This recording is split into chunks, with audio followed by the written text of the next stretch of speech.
Hello everyone. Twelfth class physics में हम application of Gauss theorem कर रहे हैं।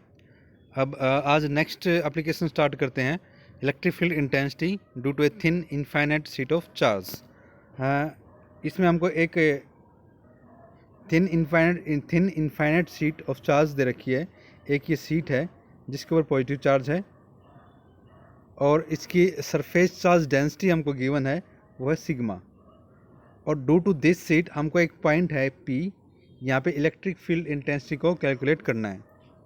तो इसमें हम फर्स्ट ये देखेंगे कि इसकी जो इलेक्ट्रिक फील्ड की जो डायरेक्शन है ड्यू टू दिस शीट वो कैसी होती है।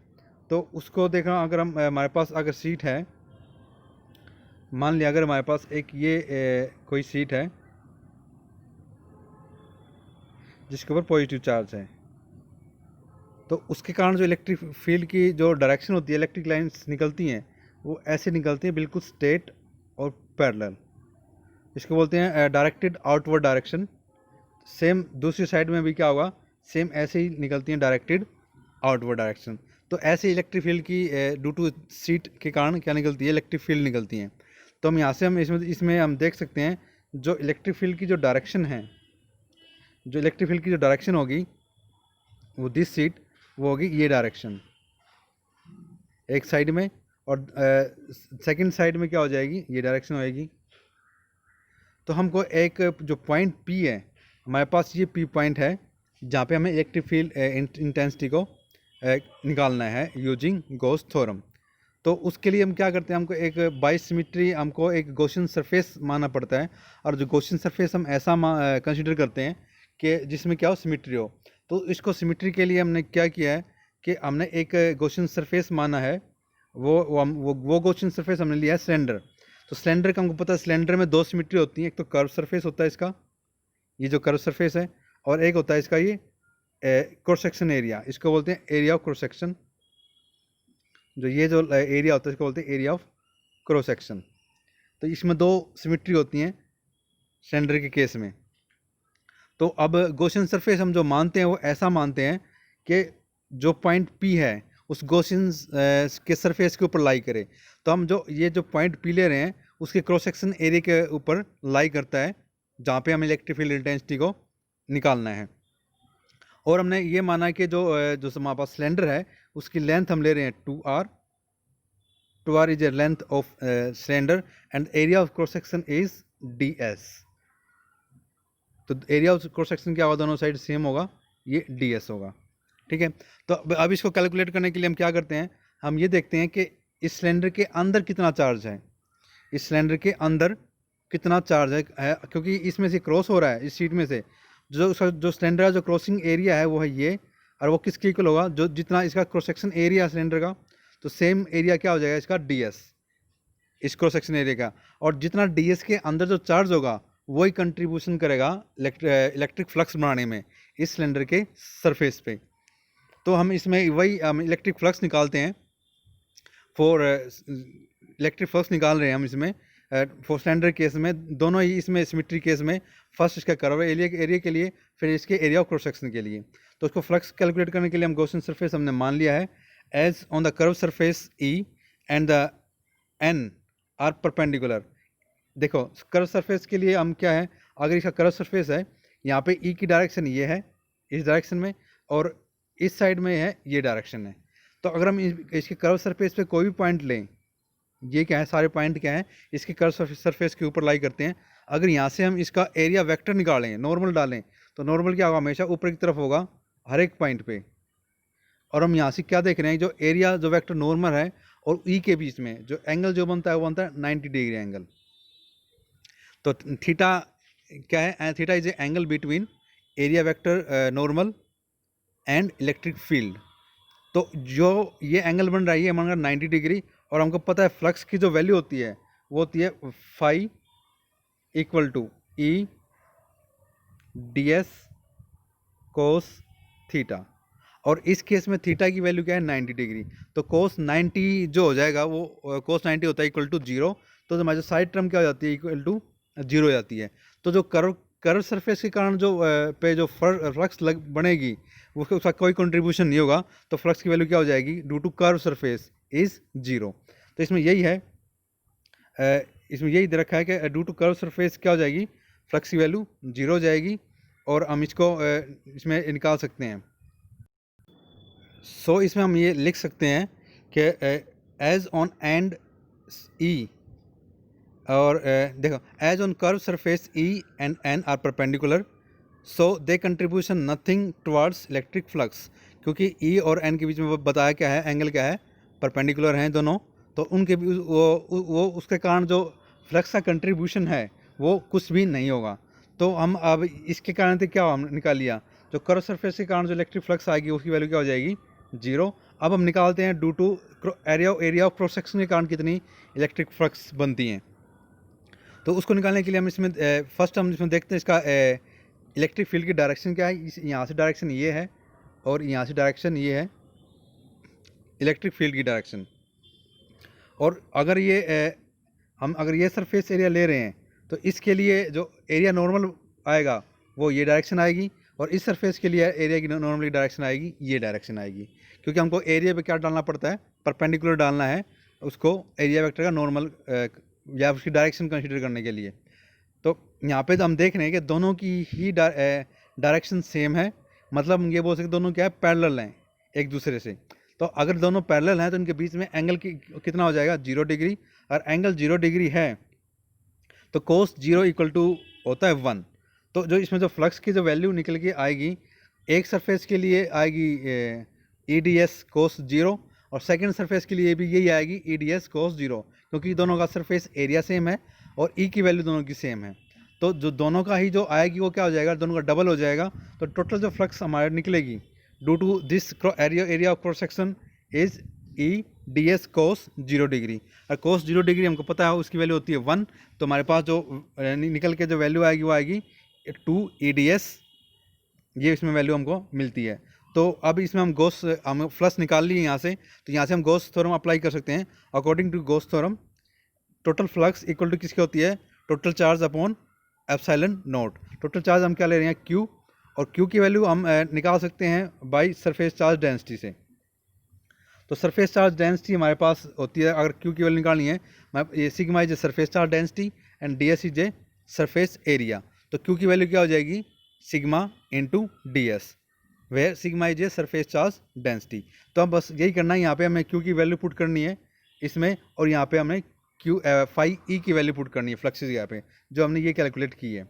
तो फाई की जगह हम रख देंगे 2 E d s equal to q की जगह रखेंगे सिग्मा, क्यू की जगह हम रखेंगे सिग्मा इंटू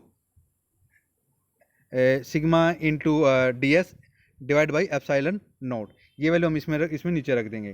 तो यहाँ से हम इसको कैलकुलेट करेंगे तो या डी एस से या डी एस कैंसिल हो रहा है यहाँ पे, तो यहाँ से हम ई की वैल्यू निकाल सकते हैं। तो ई की वैल्यू हमारे पास जो आएगी वो आएगी E equal to sigma upon 2 epsilon nought, which is independent of distance of point from where the sheet of charge.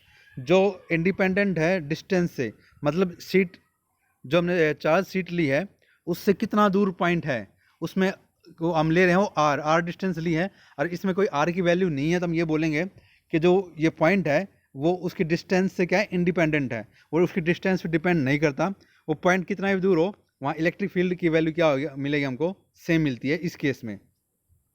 तो ये हमने इसमें निकाल ली है ई की वैल्यू।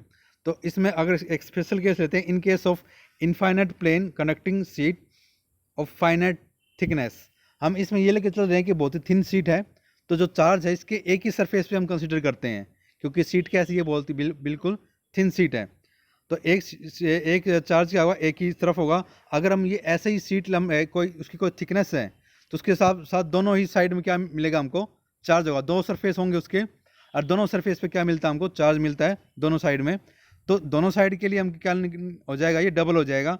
तो एक सरफेस के लिए हम इसमें निकाल लेंगे कि जो ई की जो वैल्यू है फॉर फर्स्ट सरफेस के लिए क्या आ जाएगी, जो हमने अभी कैलकुलेट की है, sigma upon 2 epsilon not, and second surface के लिए क्या आ जाएगी, प्लस में हो जाएगा सिग्मा अपॉन 2 एप्सिलॉन नॉट। तो दोनों को ऐड हो जाएंगे, हमारे पास जो वैल्यू आएगी वो आएगी sigma upon epsilon not. Charge on both side, तो ये चार्ज क्या होता है, बोथ साइड होता है, इस कारण जो वैल्यू जो आई है वो आ जाएगी इसमें सिग्मा अपॉन एप्सिलॉन नॉट, इसमें ये वैल्यू इसमें हमको मिलती है। तो ये हमारे पास ये टॉपिक इसमें इतना ही था। अब नेक्स्ट इसमें हम जो करेंगे वो है electric field intensity due to thin parallel sheet of charge.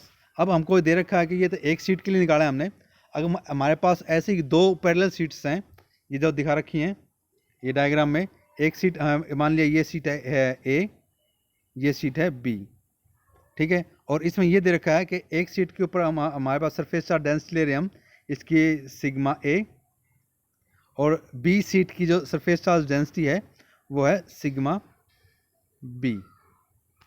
तो दोनों के कारण हमको इसमें निकालना है इलेक्ट्रिक फील्ड इंटेंसिटी को निकालना है। इसमें अलग अलग रीजन दे रखे हैं होंगे, एक तो हमको यहाँ पे निकालना है for region 1 and region 2 and region 3, ये 3 रीजन के लिए हमने इलेक्ट्रिक फील्ड इंटेंसिटी की वैल्यू को निकालना है। और इसमें जो हम निकालेंगे तो इसमें जो अभी किया हमने टॉपिक उसका ही जो फार्मूला यूज करते हैं इसमें। तो देखते हैं इसमें, consider two infinite plane sheet of charge A and B और surface charge density sigma A and sigma B respectively. तो जैसे बताया sigma A and sigma B क्या है, उसकी सरफेस चार्ज डेंसिटी है। As electric field intensity due to a thin charge plane of sheet, जो अभी हमने कैलकुलेट की है, वो थिन शीट के कारण जो इलेक्ट्रिक फील्ड इंटेंसिटी निकलती है किसी पॉइंट के ऊपर, उसकी वैल्यू क्या होती है, E upon E equal to sigma divide by 2 epsilon nought. तो हम बात करते हैं निकालने के फॉर फर्स्ट रीजन, ये रीजन है फर्स्ट रीजन, इस रीजन पे हम निकालते हैं इलेक्ट्रिक फील्ड इंटेंसिटी की वैल्यू क्या आएगी। तो हम कोई भी पॉइंट लेंगे जहाँ पे हम देखना है कि यहाँ पे अगर कोई पॉइंट है हमारे पास, वहाँ पे इलेक्ट्रिक फील्ड की डायरेक्शन क्या होगी, और हमको ये पता है क्योंकि ये डिस्टेंस पे डिपेंड नहीं करती, इस सीट की डिस्टेंस यहाँ से यहाँ तक है और इस सीट की डिस्टेंस इस पॉइंट की यहाँ से यहाँ तक है। तो आर से ई की कोई वैल्यू इंडिपेंडेंट है, आर से ई की वैल्यू क्या है, इंडिपेंडेंट है, मतलब आर पे डिपेंड नहीं करती। तो अगर इस सीट के कारण भी सेम वैल्यू आएगी और इस सीट के कारण भी वैल्यू क्या आएगी, सेम आएगी। बस इसमें हमको इसमें डायरेक्शन का ध्यान रखना है कि इसके कारण क्या डायरेक्शन निकलती है ई की, उसके कारण क्या डायरेक्शन निकलती है, फिर ऐसे डायरेक्शन हमको निकाल के हम इसकी नेट वैल्यू को कैलकुलेट कर सकते हैं। तो फॉर रीजन 1 के लिए हम देखते हैं, अगर यहाँ पे एक पहले हम लेते हैं ए सीट, ये ए सीट है, ये पॉजिटिव चार्ज है, इस पर पॉजिटिव चार्ज है, ये है बी सीट। ए सीट के कारण जो इलेक्ट्रिक फील्ड इंटेंसिटी की जो डायरेक्शन आएगी, मैग्नीट्यूड तो आएगा ये सेम आएगा, और जो डायरेक्शन जो आएगी वो आएगी, अगर यहाँ पे हम डायरेक्शन निकालने के लिए एक पॉजिटिव टेस्ट चार्ज रखें तो हम देखते हैं ये पॉजिटिव चार्ज है, ये पॉजिटिव चार्ज है, ये आपस में रिपेल करेंगे, और रिपेल करेंगे तो ये चार्ज इसको इस साइड की क्या आएगी, इसकी इलेक्ट्रिक फील्ड की हमको डायरेक्शन मिलती है। सेम ऐसे ही फॉर सीट बी के कारण यहाँ पे जो इलेक्ट्रिक फील्ड का जो मैग्नीट्यूड होगा वो तो आएगा सेम आएगा, क्योंकि आर पे डिपेंड नहीं करता, और जो डायरेक्शन आएगी अगर वही हम यहाँ पे पॉजिटिव चार्ज रखेंगे तो यही पॉजिटिव चार्ज है बी वाला, ये तो ये भी इसको क्या करेगा, रिपेल करेगा, तो इसकी डायरेक्शन क्या आती है, सेम आती है। तो हम ये कह सकते हैं कि ई ए और ई बी दोनों की डायरेक्शन क्या है, सेम है। और हम डायरेक्शन को वेक्टर में पता है हमको, डायरेक्शन निकालने के लिए क्या करते हैं, अगर हम ये मान लेते हैं कि अगर ये डायरेक्शन पॉजिटिव ले रहे हैं तो हमको इस साइड की डायरेक्शन क्या लेना पड़ेगा, नेगेटिव। अब क्योंकि ये दोनों ही इस डायरेक्शन में हैं तो हमको क्या लेनी पड़ेंगी, ये दोनों की वैल्यू क्या आ जाएगी, नेगेटिव में। तो जो नेट जो इलेक्ट्रिक फील्ड हमको मिलेगी फॉर रीजन 1 के लिए, वो हमको मिलेगी इन दोनों का एडिशन, वेक्टर एडिशन।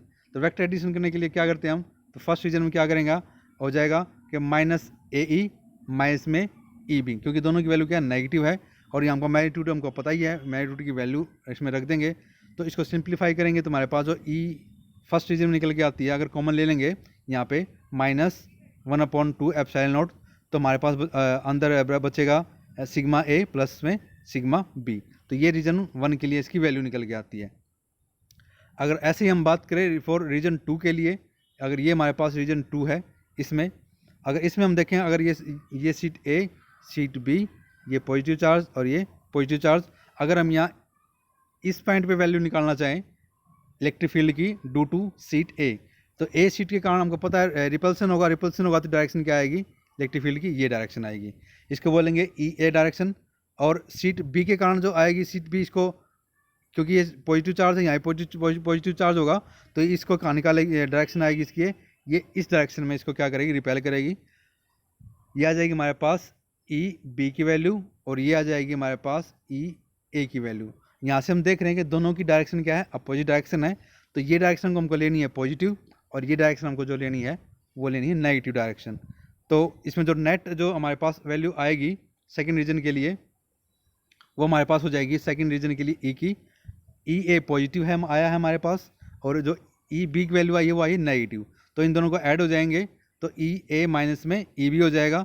अगर सेम हमारे पास इसमें मैग्नीट्यूड वैल्यू रखें तो हमने कॉमन लेके 1/2 पाई एप्सिलॉन कॉमन लिया है, जो अंदर बचेगा वो बचेगा सिग्मा ए माइनस सिग्मा बी। तो ये वैल्यू हमारे पास इसमें अंदर हमको मिलेगी। सेम ऐसे ही हमको निकालना है फॉर रीजन थर्ड के लिए। ये हमारे पास रीजन नंबर थर्ड है। इसमें हम देख रहे हैं अगर ये पॉजिटिव चार्ज, यहाँ भी पॉजिटिव चार्ज है, ए सीट बी सीट। अगर यहाँ पे कोई पॉजिटिव चार्ज रखें तो ये ए सीट इसको किस डायरेक्शन में पुश करेगी या रिपेल करेगी, उसकी डायरेक्शन हो जाएगी ये। ऐसी जो बी सीट है वो भी इसको सेम इसी डायरेक्शन में क्या करेगी, रिपेल करेगी। अरे ये डायरेक्शन क्या ले रहे हैं, पॉजिटिव डायरेक्शन। तो हम तो देख रहे हैं यहाँ पे ई ए और ई बी की जो वैल्यू है वो दोनों ही क्या है, पॉजिटिव वैल्यू है। अगर पॉजिटिव वैल्यू है तो हम इसको थर्ड रीजन के लिए निकाल सकते हैं। तो थर्ड रीजन में जो नेट वैल्यू आएगी ई ए पॉजिटिव आएगा, ई बी भी पॉजिटिव आया है। अब इसमें हमको जो कॉमन था वो कॉमन ले लिया है 1/2 एप्सिलॉन नॉट, और जो हमको जो मिलेगा अंदर वो मिलता है सिग्मा ए प्लस सिग्मा बी। तो ये वैल्यू हमको निकलती है फॉर तीन रीजन के लिए। अब हमने ये वैल्यू तीनों रीजन के लिए कैलकुलेट कर ली है अलग अलग। तो इसमें अब कुछ स्पेशल केस हैं वो करते हैं। When sigma A and sigma B is equal to sigma, अगर दोनों ही जो सिग्मा है surface charge density A sheet की और बी शीट की दोनों ही सेम है, मतलब दोनों पे सेम चार्ज है और वो और सेम चार्ज की जो डेंसिटी हम ले रहे हैं वो है सिग्मा। तो हमको सिंपल क्या करना है, जो हमको अलग अलग रीजन के लिए जो हमने निकाला है फार्मूले निकाले हैं उनमें ई ए और ई बी की जब क्या पुट कर देंगे, हम सिंपल सिग्मा पुट कर देंगे और सिग्मा पुट करेंगे वैसे ही हमें हर एक रीजन की वैल्यू मिल जाएगी। तो अगर हम यहाँ पे फॉर फर्स्ट रीजन के लिए सिग्मा की वैल्यू पुट करें तो माइनस इसका जो फॉर्मूला था क्या था, माइनस 1/2 एप्सिलॉन नॉट। तो यहाँ पे क्या सिग्मा ए प्लस सिग्मा बी था। तो वहाँ पे हम अगर दोनों जहाँ सिग्मा सिग्मा पुट करेंगे तो हमको क्या मिलेगा, 2 सिग्मा मिल जाएगा। यहाँ से 2 से 2 कैंसिल हो जाएगा, हमको क्या मिलेगा minus sigma upon epsilon nought. For region first के लिए हमको ये वैल्यू मिलती है। आज बात करें सेकंड रीजन की, तो सेकंड रीजन में क्या हो जाएगा, क्योंकि दोनों की डायरेक्शन क्या है, अपोजिट डायरेक्शन में। तो सेकंड रीजन के लिए हमको ये फॉर्मूला निकला हमारा। अगर यहाँ पे सिग्मा की ए की जगह हम सिग्मा पुट करेंगे, ये यहाँ पे सिग्मा ए की जगह क्या पुट करेंगे सिग्मा, पे माइनस में क्या हो जाएगा फिर सिग्मा हो जाएगा। तो सिग्मा से सिग्मा कैंसिल, वैल्यू क्या हो जाएगी 0। तो ये वैल्यू क्या निकल के आती है सेकंड के लिए 0। तो हम देखते हैं जो सेकंड रीजन के लिए जो वैल्यू है हमारे पास वो क्या जाएगी 0। ऐसी थर्ड रीजन के लिए हम बात करें, अगर थर्ड रीजन में क्या हो जाएगा, यहाँ पे हमको सिग्मा पुट करना है और यहाँ भी सिग्मा पुट करना है, प्लस में है तो हमको क्या मिलेगा इक्वल टू 2 सिग्मा मिल जाएगा। और 2 सिग्मा है तो यहाँ पे हम देख रहे हैं अगर हमको मिलेगा 2 सिग्मा तो 2 से 2 ये यहाँ पे हमको मिलेगा ये 2 सिग्मा और 2 से 2 क्या हो जाएगा कैंसिल। हमको जो वैल्यू मिलेगी वो हमको मिलेगी सिग्मा अपॉन एप्सिलॉन नॉट, ये वैल्यू मिलती है। तो इसमें ऐसे हम इसको निकाल सकते हैं इस रीजन के लिए। अब इसमें जो एक सेकंड केस जो आता है वो आता है, अगर सेकंड केस हमारे इसमें